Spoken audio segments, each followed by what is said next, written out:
welcome to episode 21 of the Honest Truth Podcast with Venn Construction. I'm here with the boys of SCSA, Pat and Phil Blair. So guys, introduce yourselves, tell me who, where you are, and we'll go from there.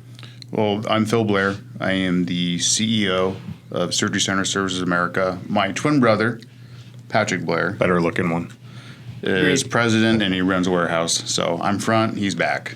Time out. How many fistfights over CEO, president? Come on.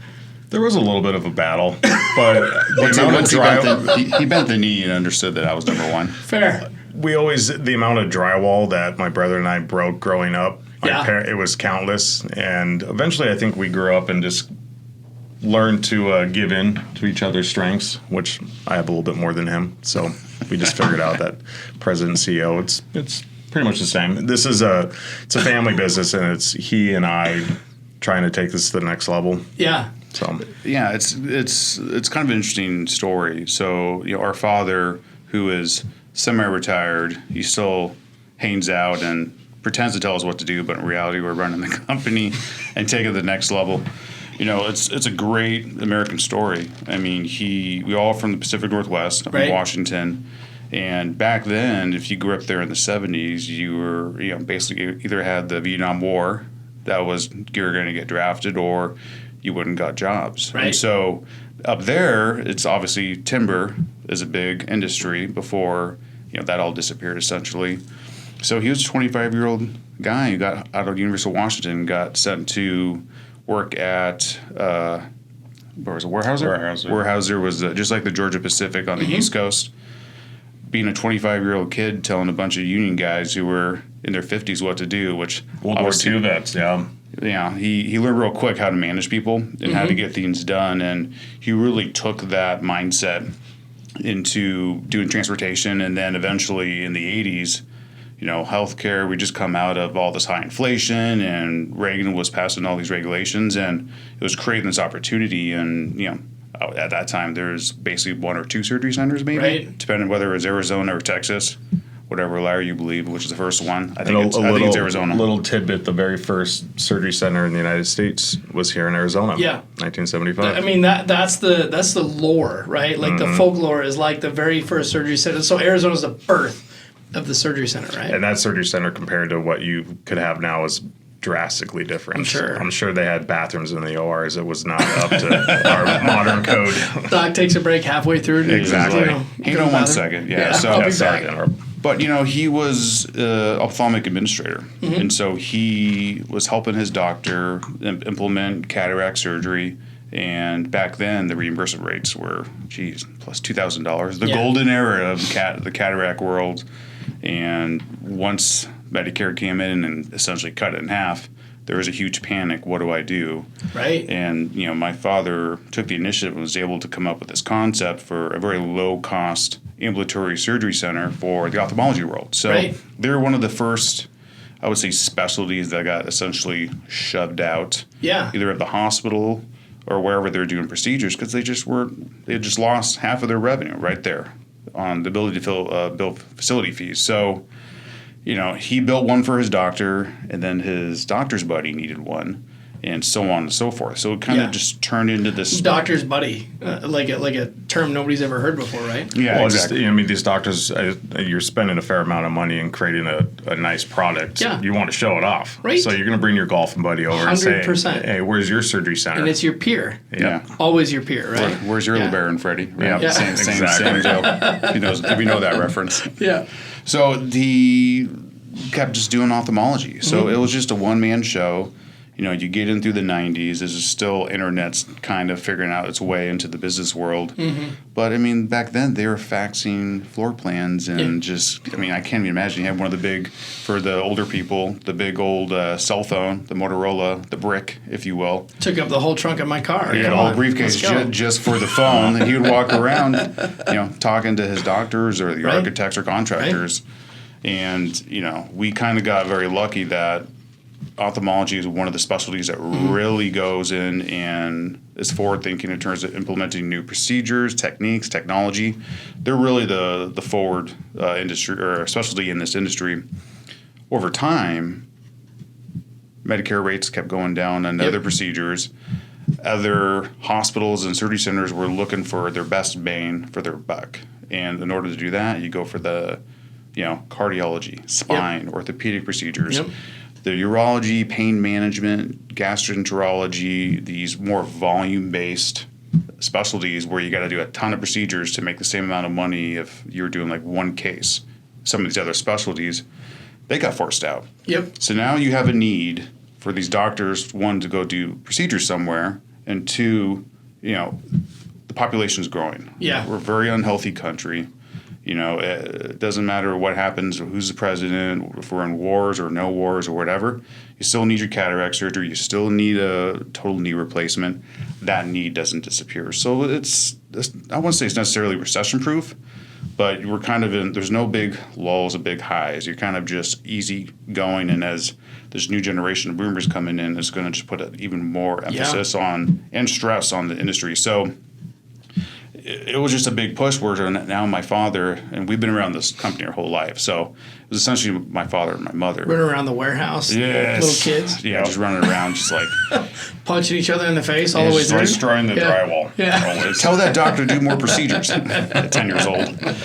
So, after, we were in Reno at the time. So we had moved down to Lake Tahoe and went to high school in Reno. And at that point, 9/11 happened. For those who are old enough to remember that whole debacle. Flights were cut out of Reno. We couldn't get access to other parts of the country.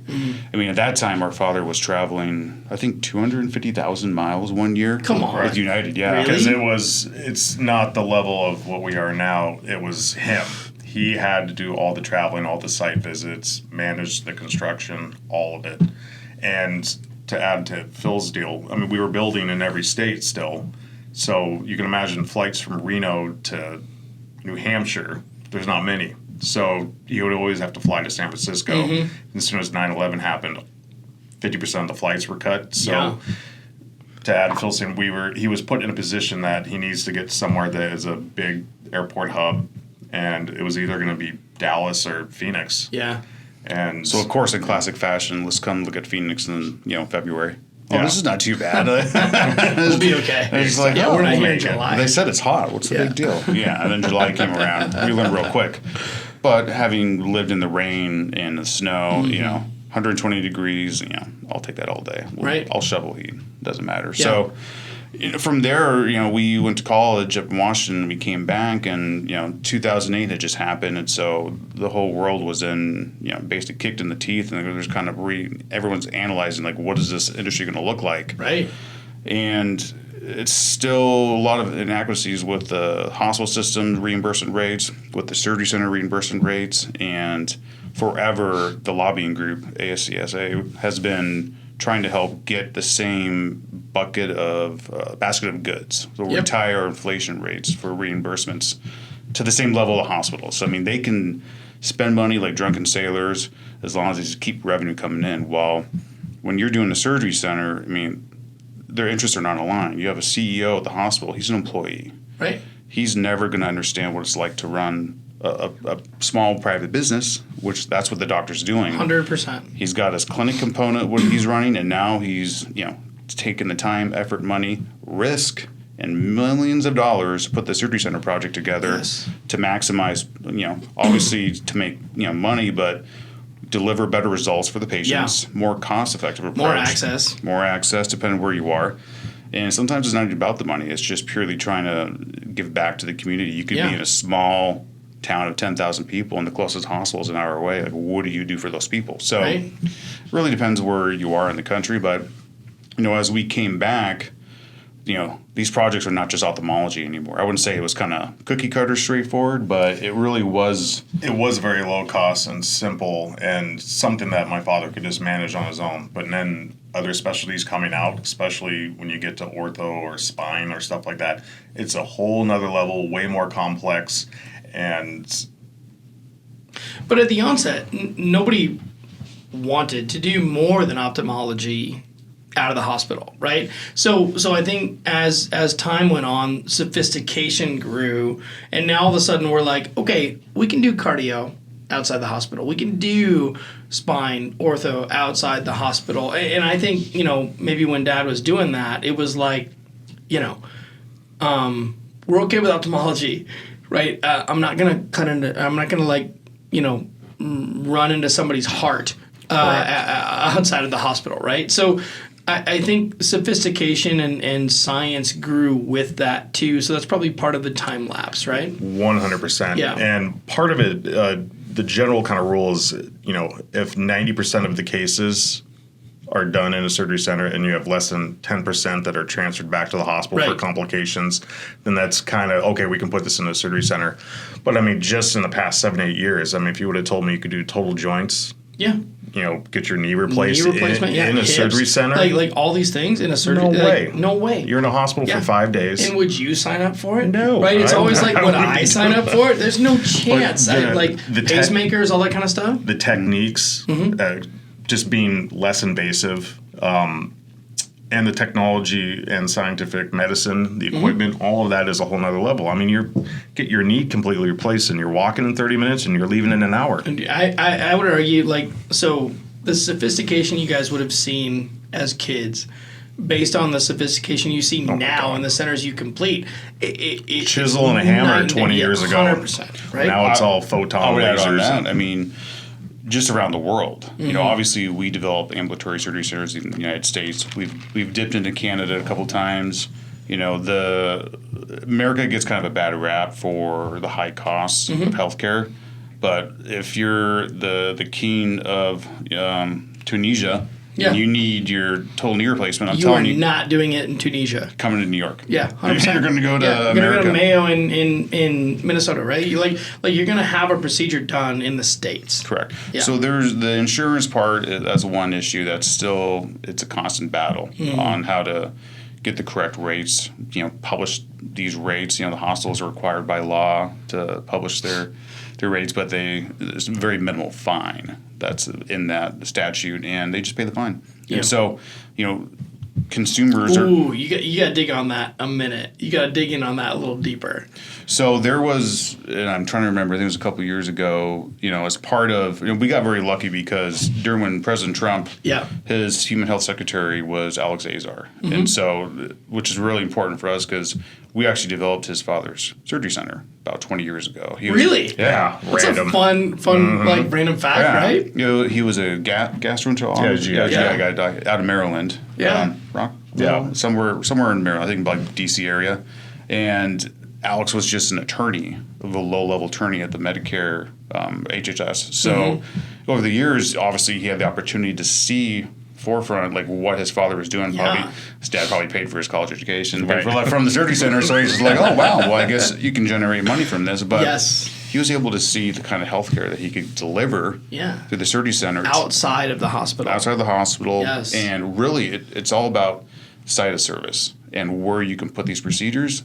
In the end, Medicare is a zero-sum game. They get X amount of dollars a year approved by the federal outlays from House of Representatives, and that's it. You got to find a way to allocate those funds, and we were lucky he got to see that, and he really worked with Congress to get it's escaping my mind what the statute number was, but force the hospital systems to publicly release their contracted rates. Which, if you're Banner, if you're Honor, if you're Dignity, I don't think you want the other group to see what you're contracted with and what you're charging. Yeah. So there's that aspect, but then But then there's the patient, and so we have this kind of shift in consumer taste and just knowledge, and people are more connected to the internet, obviously, the last 20 years, and they're more focused on what does it cost. I can go figure out my car insurance. I can go figure out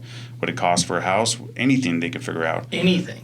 We're in the industry. We've developed over 350 surgery centers, and I couldn't tell you what the hospital will charge you. I mean, it's just unless you get the bill at the end, insurance covers this, anesthesiologist pay You this, pay your doctor copay, this, you got your out-of-pocket maximum. If anything happens to you, you're going to pay the out-of-pocket maximum. Fuck it, let's go. You just hope Yeah. they did it right. But I can tell you, the people who are doing the coding, Yes.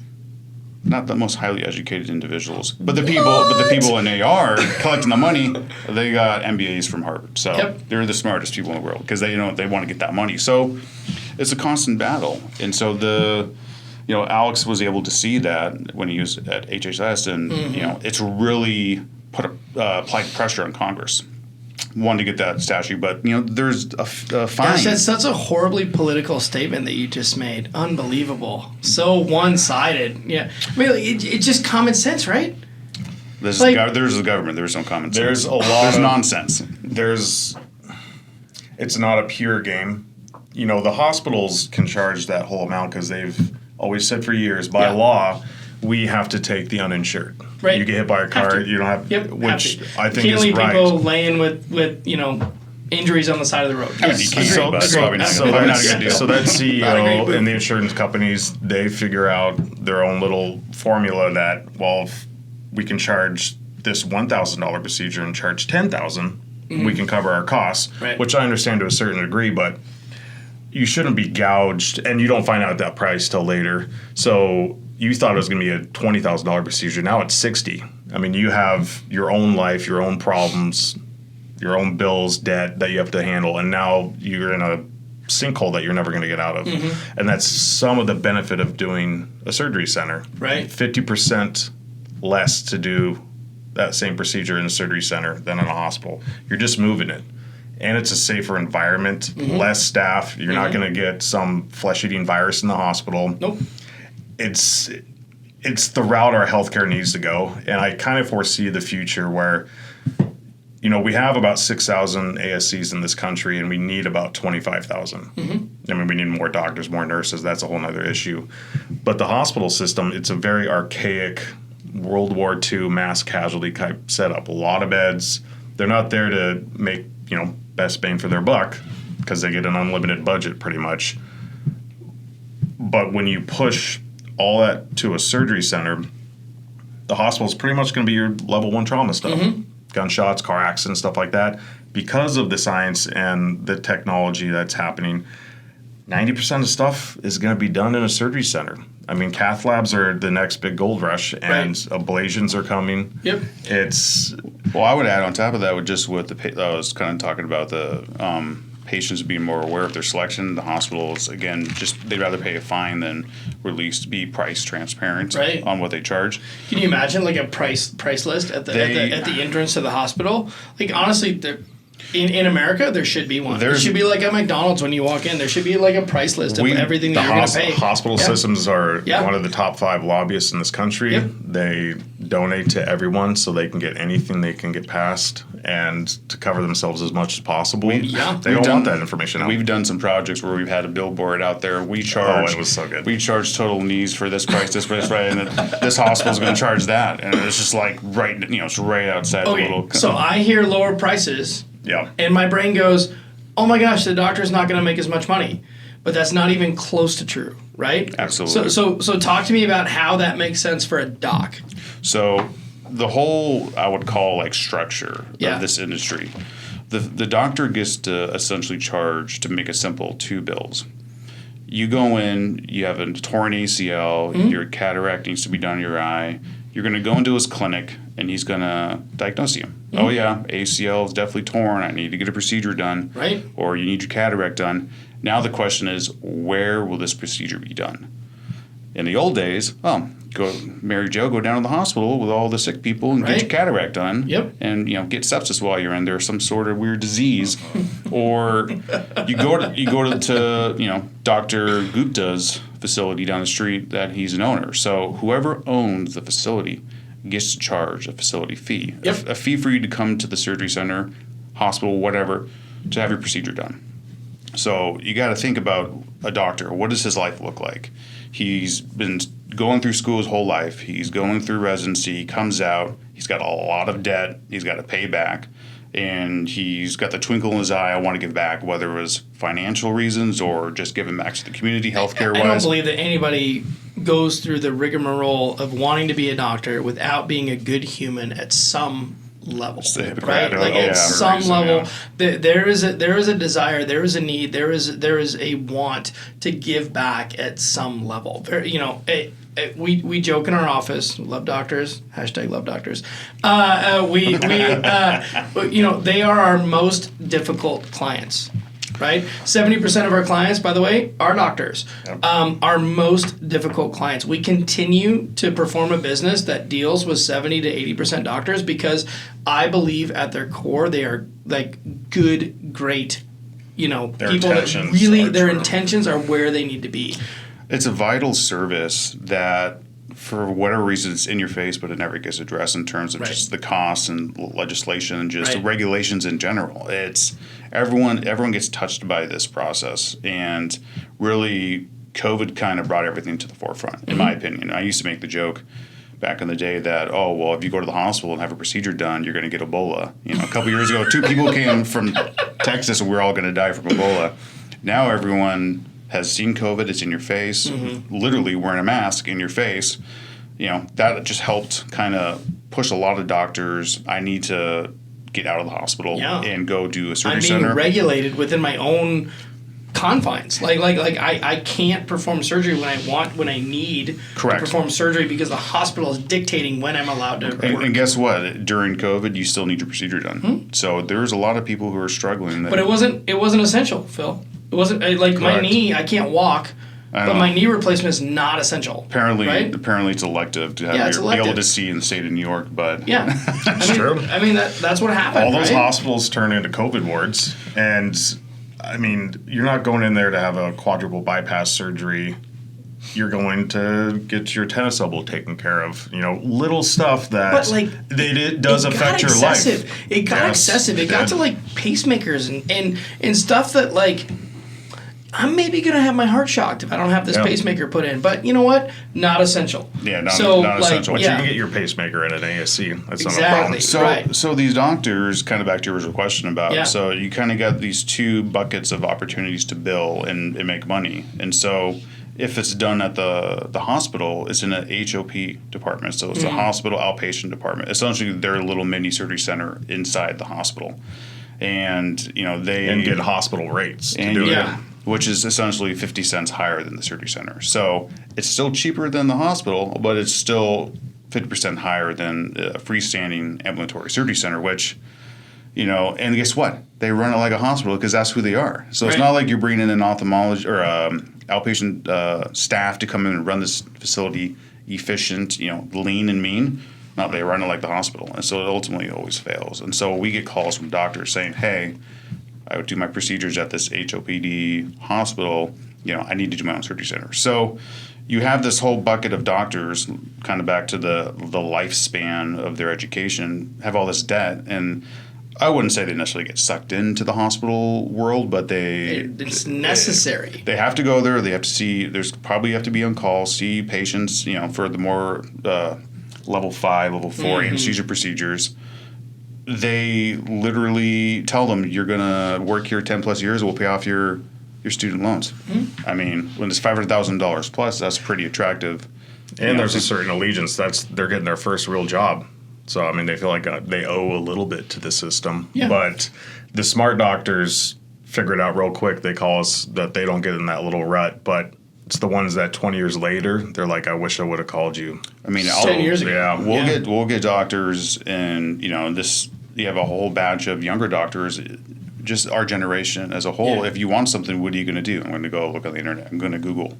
Where the old guys would, let me go talk to a guy I went to residency with, or let me pull up the Yellow Pages. Yeah. Now, right. Everyone remembers Yellow Back in the day, that's literally fire starters. That's exactly fire starters. They literally would. Now we get 33-year-olds. Now I feel old because I'm older than that. We're almost 40. But you get these young guys calling up like, I'm ready to do a clinic surgery center. They got the whole program figured out. And sometimes these older guys, they will call them in their 60s, mid-60s, and we help out anyone we can. Because maybe they just need 5 years of surgery to, shore up their retirement. It's been a major shift, but now it's a proven model. It's 30 years of these young guys can see for 30 years that's happening. Let me frame the question so that because I know where you're going and the direction is perfect. But let me frame the question: what does SCSA do? I mean, I'll frame the question because you guys are absolutely hinting, touching, and like grabbing onto it. But I think for the average person who's going to listen to this, all 8 of them, like it's gonna be 9 now. We're getting double digits, baby. What does SCSA do? Yeah, so I would say "Make America Great Again, one surgery center at a time." I think that's our adopted slogan.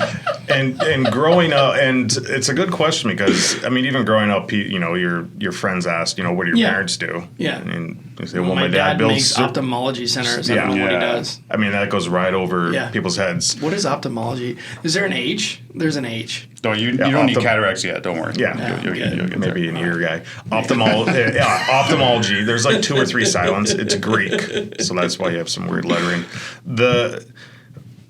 My dad always at least told us growing up that my job is building doctors' W-2s. Mm-hmm. Making them make as much money as possible. Okay. Because for a physician, that is a straight line answer. I did not expect that. And I just use surgery centers to do it. Yeah. That's kind of, he's a little on the nose. It's kind of funny. But the big thing is doctors in this, this healthcare industry is finicky. And really one of the only ways they can take control of everything is in their practice is having their own surgery center. Yeah. Again, back to they can schedule their day. They can do as much as they want. They can do as little as they want. They can have true control over the whole process. And for us, we're probably the most turnkey ASC development company in the country. And my father's big kind of standout point is that he's not going to take any equity in these projects. That matters. I was going to say that next. I was like, the number one differentiator, in my opinion, having worked with SCSA, aside from the wonderful bantering personalities of Phil and Pat, is the fact that you guys don't take equity or ownership traditionally in the surgery center. And right? it stems from my father's. His first surgery center he built was for an ophthalmologist in Washington, and he was his business administrator. And he always noticed that everyone was trying to put their hands in his doctor's pocket. And that sucks. He said, I don't want to be one of those guys. Right. So, I mean, it took a while to kind of figure out this whole surgery center model he was doing. But 30 plus years later, because, I mean, the big companies that take 51% ownership, I mean, in a sense, you're still in the hospital system. But 3 years down the road, they're taking half of your money. Yeah. And what have they done for you lately?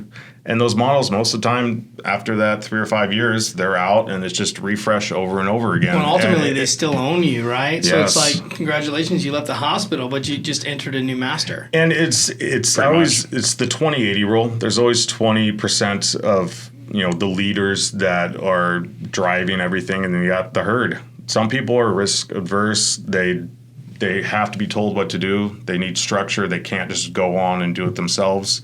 And that's probably why a lot of that stuff works for them. Yeah. But they get the bell rings and they're like, I'm handing half of my stuff away, and I haven't even heard from them in a month. Mm-hmm. They all have that eureka moment. But for us, we even if you are risk averse and you are scared to do this, we will teach you how to run this center. And none of our projects have gone out of business in these 30 years because we properly teach you and your staff. Say that again. Even if you're risk adverse and you are very scared, because this is one of the biggest decisions you'll make in your life. There's a lot of money and risk in this, but we set you up to be as successful as possible. None of our projects have gone out of business. Because we do a lot of front end work. Yes. We're not just going to put you into this position and let you fail.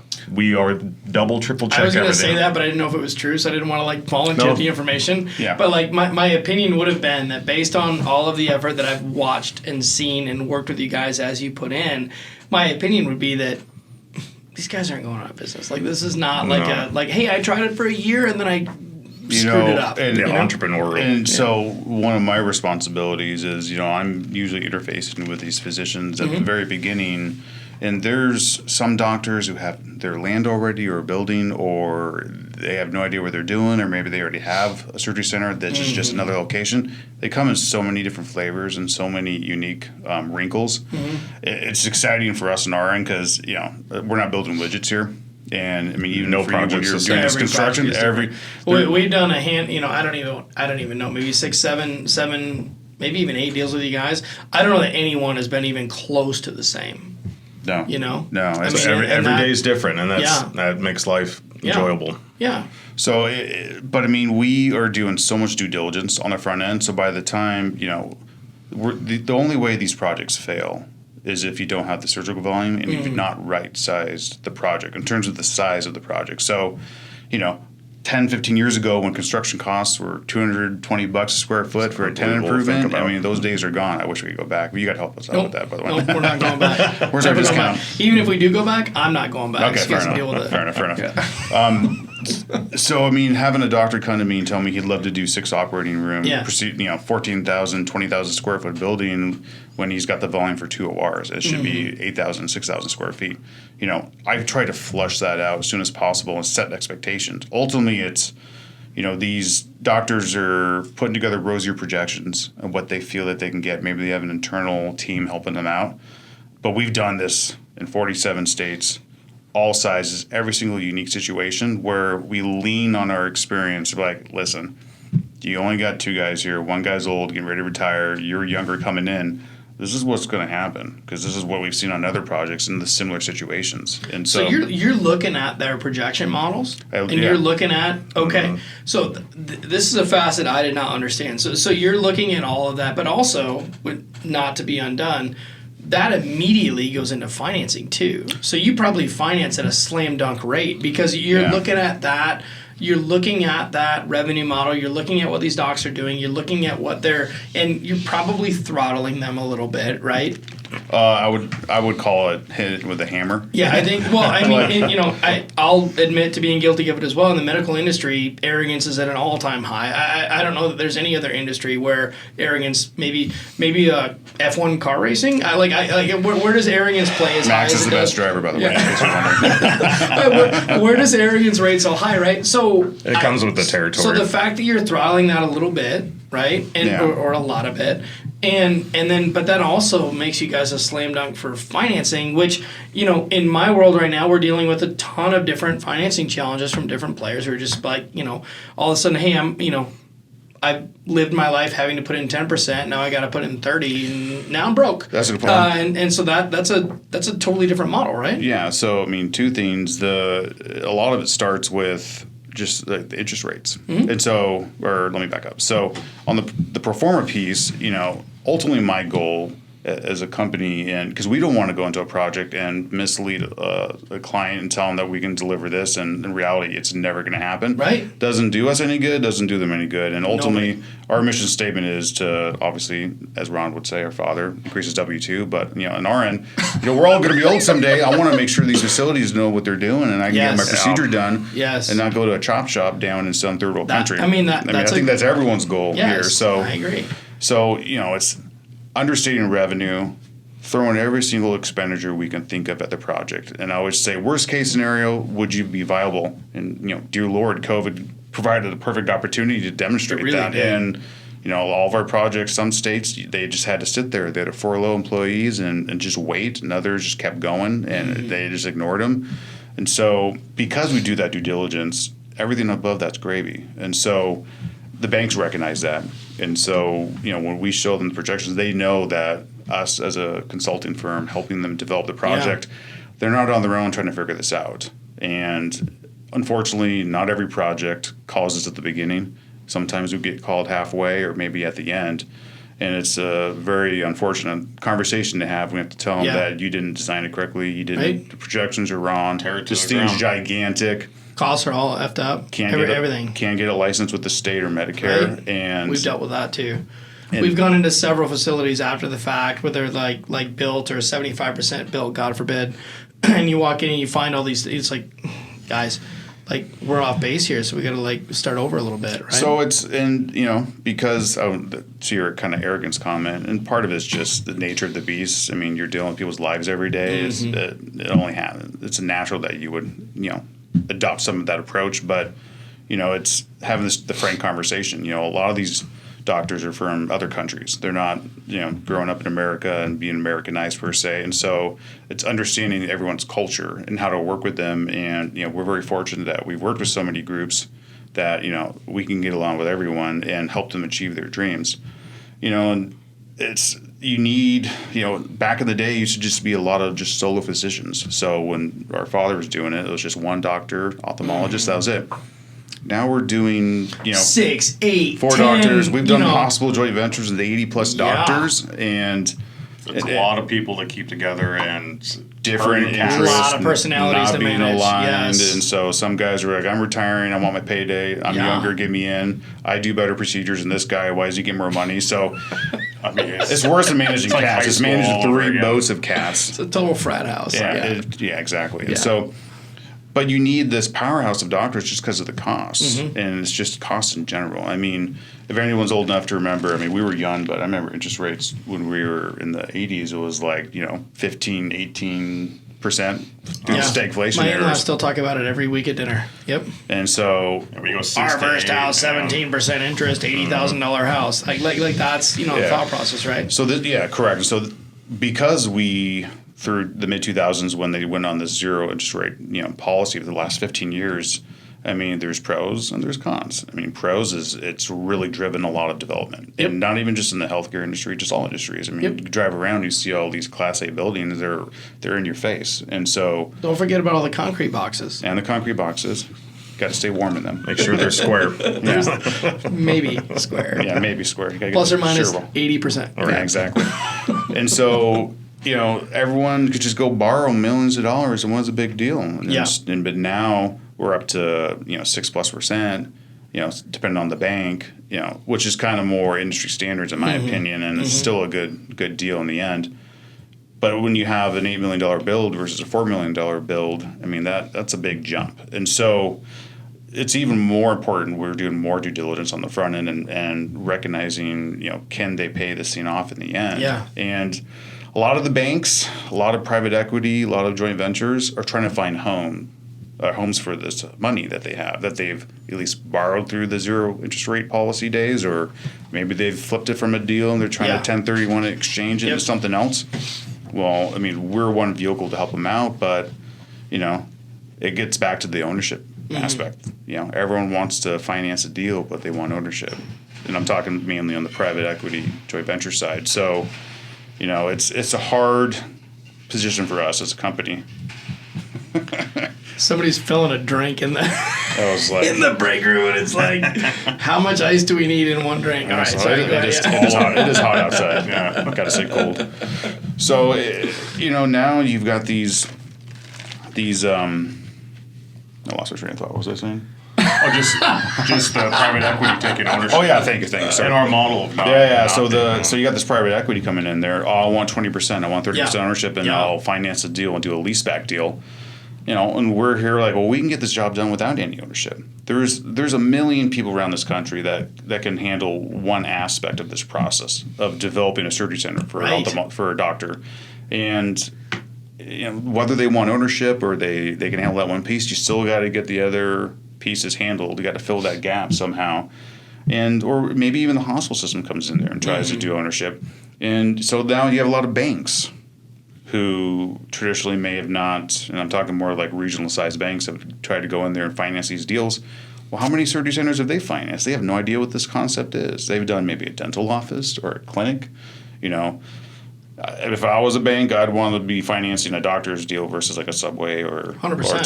T-Boost Mobile. Nothing against those companies. But what they've been accustomed to and what they've got a track record for, they can go back into their files and find that other people have financed this deal is dental, optometry. A lot. And so like to say, hey, I'm going to go finance a cardio deal.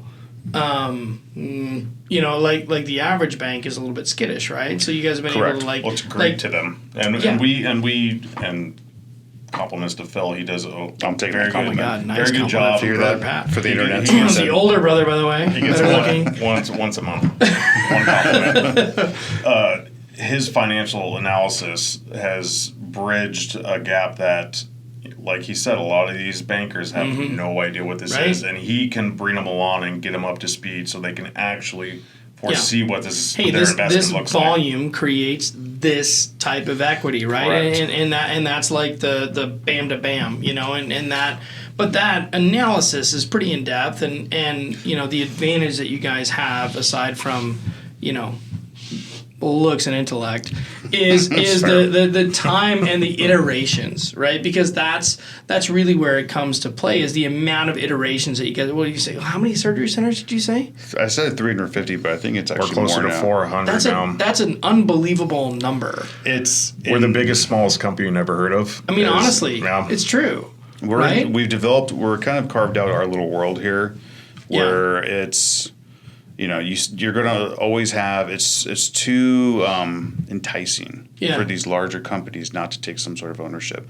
And are we leaving money on the table? Probably. But I already have my Challenger, so I'm good. Yeah. It's a mango color, by the way. So I don't want to go too far down boredom land. So let's kind of stay above the fray. So SCSA. Provides obviously the opportunity for docs to take their surgery center and make it their own, right? But there's more services that you guys provide that I think that we should at least chat about for a minute, right? Correct. So Pat, I know back in your lair. We're dealing with the back cave, all of the equipment solutions and things like that. Like, chat about that for a minute. Like, there's more that because Yes. there's things. And I'll just say it. There's things that when you step out of the hospital, you lose a ton of creature comforts. And so nobody talks about that, right? It's like, I want to start my own center because I want to do surgery when I want to do it, right? Okay. At its core, that's kind of a selfish statement. When you step out of the hospital, you lose all of your creature comforts. Yeah. And some that you're not even aware of. Right. And so in the back cave, creature Yeah. comforts, you help secure that process, right? How? Yeah, so especially from the hospital, and this is where design purposes, sterilization could be on floor 4, but the ORs are on floor 8, Right. not very efficient. And when Ron first started this, surgery centers didn't really need that much sterilization, just a couple tabletop autoclaves because it was ophthalmology. And as building some of our centers, surgery center, the med gas, the piping for plumbing, electrical is a very complex system, and it's one of the reasons we love using you is that we've built in pretty much every state. And plug, Matt, plug. Hashtag, put that in the forefront. Hashtag plug. Copyright. Yeah, you'll be billed later. There's a lot of not qualified construction companies that are trying to throw their hat in the game, and you never want to be the guinea pig for that project because they are going to mess it up, and it's not fair for your doctor. The amount of rough-ins, the amount of it's from a construction perspective. I mean, lovingly, it's a disaster. Yeah. There's the amount of rough-ins, the amount of things that you got to land in the right amount of place. Whatever. But from the doctor's perspective, right? You guys are full scale with the equipment. Correct. As well. So part of this and us pretty much explaining to the doctor this isn't we build a square and you just go in there and start doing surgery. Mm-hmm. There is a lot of groundwork to build out this surgery center, and part of the equipment, especially when you're going to be doing sterilization, med gas, surgical lights, there's a lot of front end work in terms of equipment planning and design, which we have our own in-house architecture. And laying all that stuff out, especially if it's a pre-existing building and we're going to have to stuff stuff up in the ceiling when we don't really have space. Yeah, it's going to happen. There's just every situation. You'll do it. Yeah. So the full equipment package, because most doctors, they don't even know the name of a lot of this equipment because they've never had to know this. So we help bring them up to speed. Hey, these are all of the items you're going to need. Yep. These are the items that need to be designed because we want to make sure that big sterilizer actually fits and has the right plumbing connections, etc. And is the right sterilizer. I mean, I can't tell you. So we, I've got horror stories that we'll share at another time. But there's been a handful of deals that we've done outside of the purvey of an SCSA and other qualified folks, where it's like, all right, I bought a sterilizer in Florida and it showed up last week. Can you put it in for me, please? And it's like, dude, you know, like this is Right. not how this Sometimes goes. doctors are their own worst enemy, where they have their makers whiskey to on the them, weekend, yeah, and they're yeah. sitting there looking on eBay. I'm like, well, here's a $3,000 sterilizer Yeah, I down in found one Mexico. used. Yeah, let's Yeah. just bring it Yeah, up. it was slightly used. There's a whole Slightly used. other aspect, right? Like Phil was talking about, right sizing the SC, right sizing the equipment as well, Yeah. because. If you don't need a big one because your trays aren't that big, Right. don't put that front end expenditure or capital expense. There's a lot. used. It happens more than not. A lot. And I'm all for saving money where you want to save it, but you also don't want to put bald tires on your car just because you got them for $10 a piece. Right. Yeah, the car is going to drive for a second, but eventually it's just going to pop. Yeah. There is a certain threshold that you need. You are building a surgery center in the end.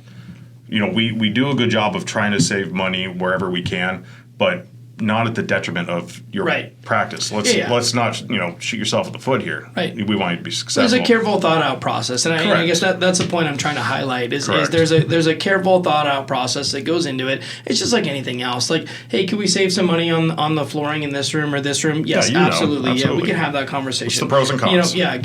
Can we pull back maybe on the level? There is a ton of used equipment out there from people that haven't used the proper guidance and developed a surgery center in the wrong way. Yep. So there's a ton of really great used equipment out there that is, available and at an option for a doctor. But, do you want to use that on this piece? Probably not. Are we going to use it on that piece? And also, would you feel maybe, comfortable sending one of your family members to these places with a 20-year-old anesthesia machine? Let's have a conversation about what's the right option. And so, again, what I'm trying to point to is let's talk to the expert. And so, that's underneath kind of the umbrella of the services you guys provide. And from our wealth of knowledge of, we've also, over 30 years, we've seen a lot of this stuff at the beginning. Yeah, 1,480 surgery centers. How many was it? Yeah, times 2.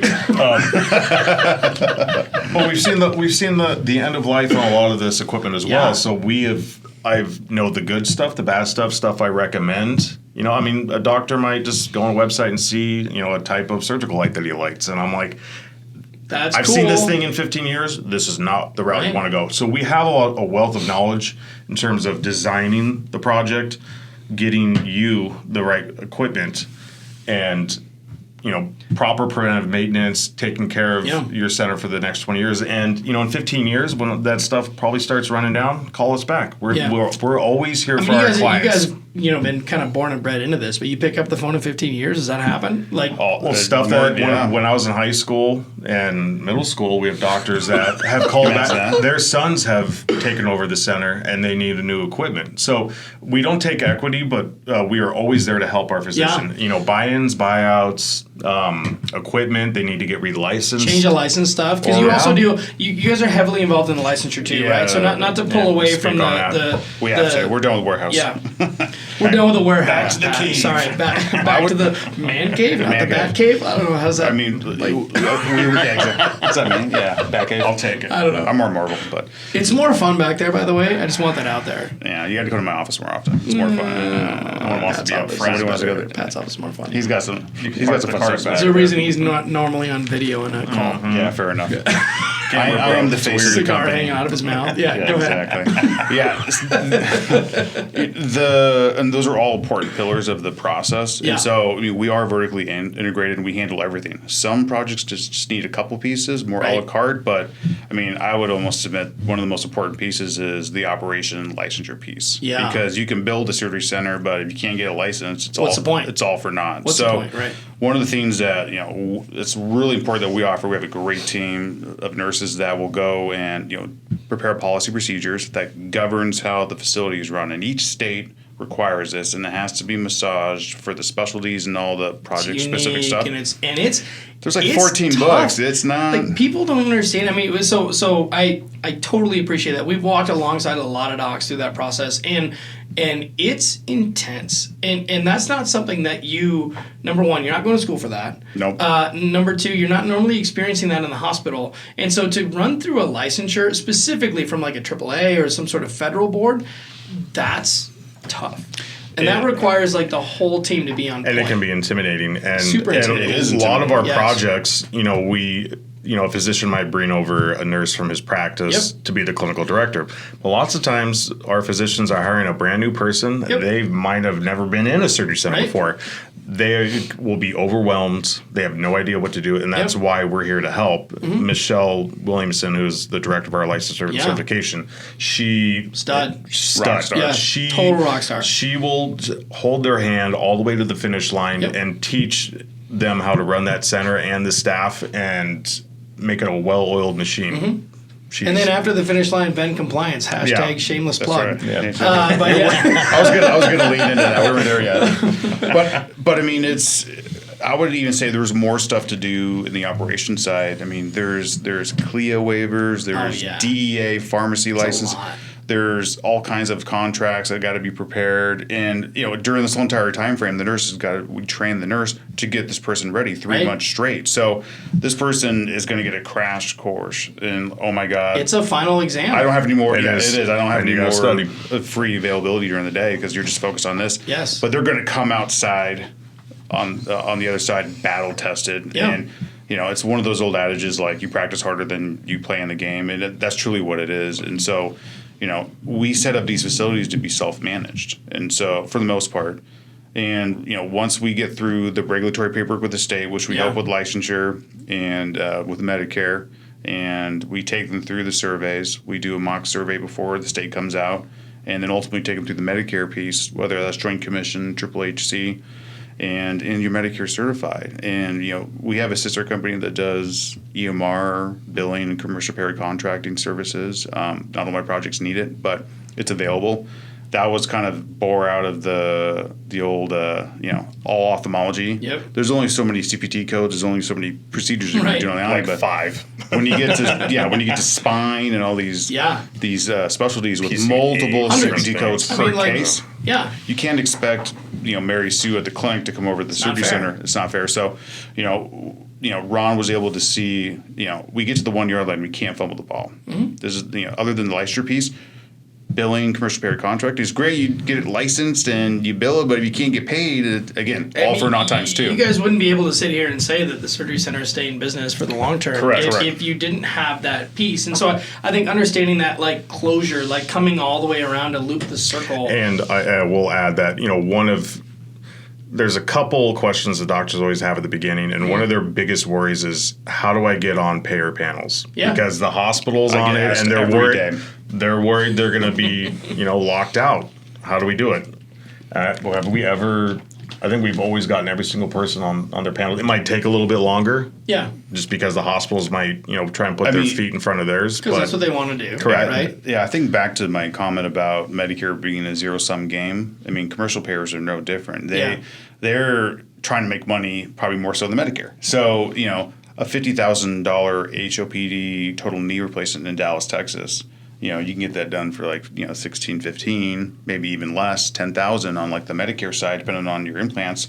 You're saving a ton of money for the commercial payers out there, your Blue Cross, your Aetnas, your whoever. And, they were smart and they were ahead of the curve before some of these procedures were approved by Medicare to be an outpatient setting. They were contracting directly with these, surgery centers because they were saving 50 cents on the dollar, sometimes even more. Right. And so, I submit to the doctors these commercial payers, if you've contracted them before, like our company does, and you get above the person that answers the phone and says no, because that's all they're taught to say is no, and then boom, hanging up the phone. You got to get to the higher levels. They realize you're going to want to save them money, and they're going to work with you. And so it's only these nightmare situations. They say, oh, I can't get on a payer panel a year later, 2 years. I mean, obviously you tried to do it on your own, or you didn't have the right staff to help you out. And so our company, I think, kind of to just wrap it into one statement. I mean, we're the owner's rep. We're there to help the doctor through the whole entire process. There's going to be ups and downs, and that's life. And these projects are not easy, or else everyone could do it. And they can, by the way. Hashtag shameless plug. Yeah. Hashtag same. Hashtag Venn. Hashtag Venn Construction. Ice rink. What? Yeah. So also tough. Also tough. So I mean, they need to. And I always try to tell them this is just lean on our experience, trust the process. Yeah. We will get you through the end. Yeah. And they end up calling us when it's all said and done, and they're finally making some money, and their patient satisfaction's happy, and then they bring us in for their grand opening. So, it's awesome. Owner's rep in the commercial real estate world is so different than owner's rep in the healthcare world, right? Yeah, and so you correct. refer to yourself as an owner's rep, right? Owner's rep in the commercial real estate world is like, got you a lease, got you a space, build it out, but you got to do your own business. Yeah. So the owner's rep in the healthcare world is so drastically different, where you guys have a vested interest in the success of the business of the client. That is bananas if you say that to an average commercial real estate person, right? Like, congratulations, you're a life insurance company. I give a shit if you're in business in a year. I don't care. Correct. I want to do the deal. I want to get the lease signed. I want to move on. Sure. But like, to have a vested interest in the business is drastic. Sometimes these guys, because we've done so many projects, Yeah. we've seen similar echoes of this. The theme of this project that we're doing, we're like, hey, we know how this should be set up. Like, trust us. Sometimes we're fortunate, and they have a strong administration team over there, and Or they listen. or they actually listen. I was going to say, are they listening? Take our They're their advice. own worst enemy.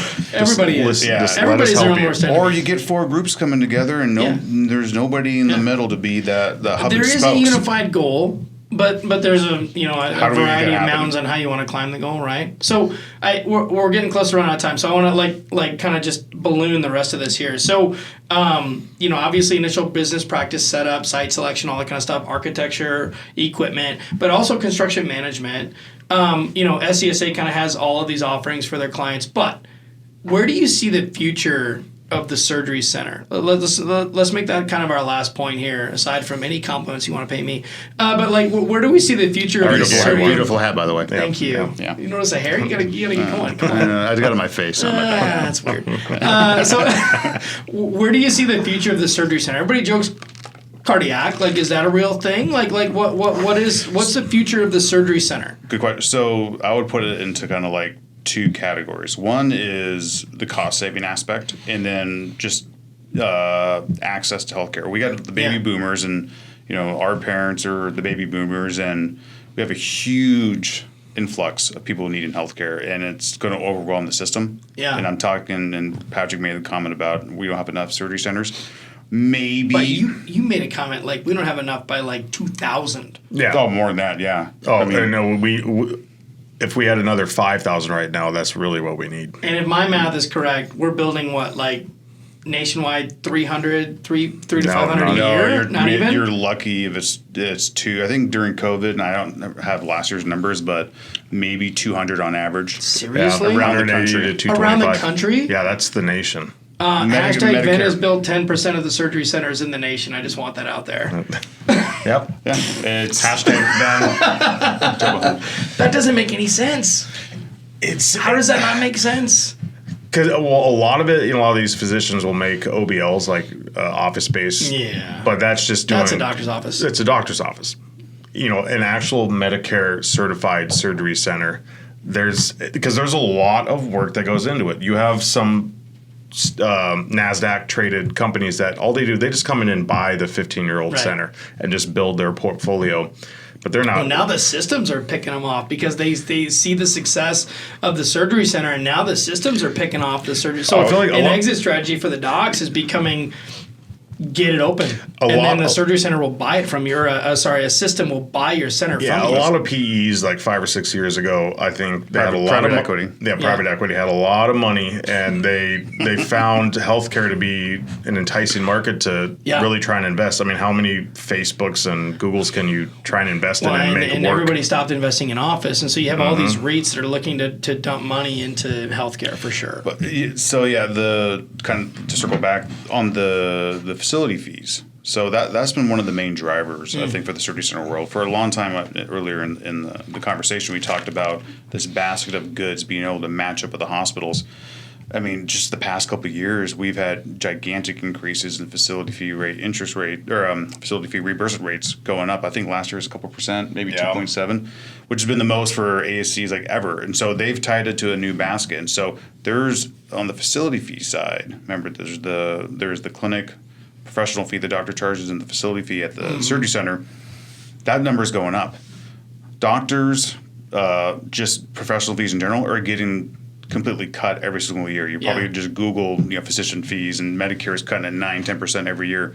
So they got to find a way to access an ancillary service, right? To try and get some revenue, and this is one of those things. So a lot of doctors are shifting that way in general because it's in their face. Where am I going to find that gap of money? And then just more procedures are leaving the hospital system, like Patrick mentioned earlier about the level 1 trauma. It should be more traditional gunshots and car accidents. Go to the facility. You go to a surgery center in America, that's basically almost like a hospital in some third world countries. I mean, they're doing third world countries. Oh, they're doing most states. Like the surgery center experience has become exquisite, and I would argue better. Yeah. Like as far as patient experience. Well, so you're there for a reason. You're talking to the person that knows why you're there. They may actually know who you are. Sure. And like the whole patient experience, my opinion, is better. And you're going to go where your doctor tells you to go. Yeah. So, I mean, it's clean, they're nice, they're new, they're built right, they're designed right. Say hashtag Venn. Thanks for building. Venn, hashtag SCSA. Hashtag Venn. Come on. So it's a big push in terms of like the reimbursement rates, and then just MedPAC, which is the advisory board that governs what procedures get reimbursed in a Medicare or a facility fee for the surgery center. They've just revamped and they got more people who recognize we got to push more cases. They brought some stuff inpatient, like a year or two ago, but everything's going outpatient. And when cardiology gets ablations and all these big facility fee procedures, it's just going to be huge for the industry. Yeah, game changer. Making money, but also helping patients lower healthcare costs and access. I mean, you're not going in for for a procedure sitting next to somebody who's coughing their lungs out because they've got some urgent care issue. Hopefully, right? you get your mask. But that's true, right? I mean, I don't want to go to an emergency room. I mean, that's the whole thought process. Like, why does anybody want to go to an emergency? You want to go to an emergency room, you got a gunshot or a broken leg. Like, that's why I'm going to an emergency room. So the long-term forecast, like vision, I mean, we need more surgery centers, like we said earlier. Everything's going to go outpatient. Next 5-10 years, that's going to continue. That trend. Birthing centers? Talk to me about birthing centers. We haven't done too many. Come on, they're out there though. I mean, I got a couple kids. They're out there. They are. No, but there's talk about taking birthing centers like outpatient, like. Well, the old midwives aspect. They want to more instead of a bathtub at your house. I mean, I actually think it's probably more of an homage to how everybody used to give birth in the traditional hospital scenario, right? Well, I mean, not to name hospitals, but my children were born in one of the hospitals here, and let's just say it was an unpleasant experience for me as the husband. Of course, it is laying on that cardboard. But it'd be nice to have 2 foot by 4 foot couch you get. Yeah, because birthing is all about the husband. But exactly. I think there's a lot of reality in like birthing suites and like in taking birthing outpatient. I think like I've heard multiple folks talking about developing birthing centers. It's imaging centers. It's behavioral health. Everything's getting a fresh look. And what can we shift out of the hospital setting? Because healthcare is a consumer market, and until you start to cater to the consumer, you're not going to win. No, sure, right? And the whole industry as a whole. The insurance companies are going to ensure that this market exists. Yeah. So it's a vehicle for them to save money and deliver healthcare. And unless some way single payer system got implemented in America, which that would probably never happen. Yeah. I mean, this is the direction. So the doctors who are not already starting to develop their own project, I mean, they're behind the 8 ball.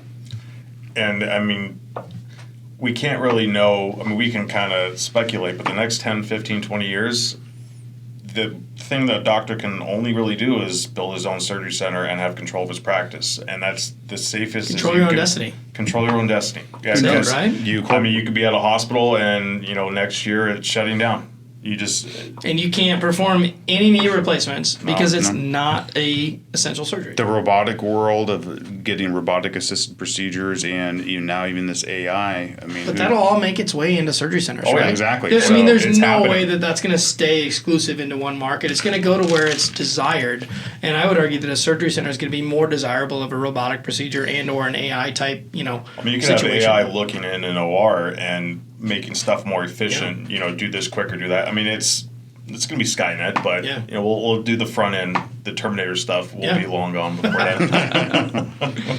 All right, final plug, final push. SCSA, last words. We are a small family business. Yeah. And we understand the doctor's needs because it is a small business for them on the clinic and surgery center side. And we're here to be your representative and help develop your surgery center as fast as possible, most cost-effective way possible. And if you're in Arizona, you should have Venn build your surgery center. Patrick? And you can go to our website at www.surgerycenterservices.com. Or find me on LinkedIn, Philip on Blair. LinkedIn. Find us on LinkedIn. Yeah. Hashtag And Ben. let's just Hashtag keep brothers. make healthcare great again. Yeah. Let's go. From my perspective, we have thoroughly enjoyed building with SCSA. There is a level of expectation. It's hard to meet. And once you figure out that level and understanding as to why that level is there, I think there's a real affinity for how you guys are doing business, which is why you're here today. So this has been episode 21 of the Venn podcast. Yeah, thanks for having bye. us. Thanks for having us. See ya. Take care. Appreciate it.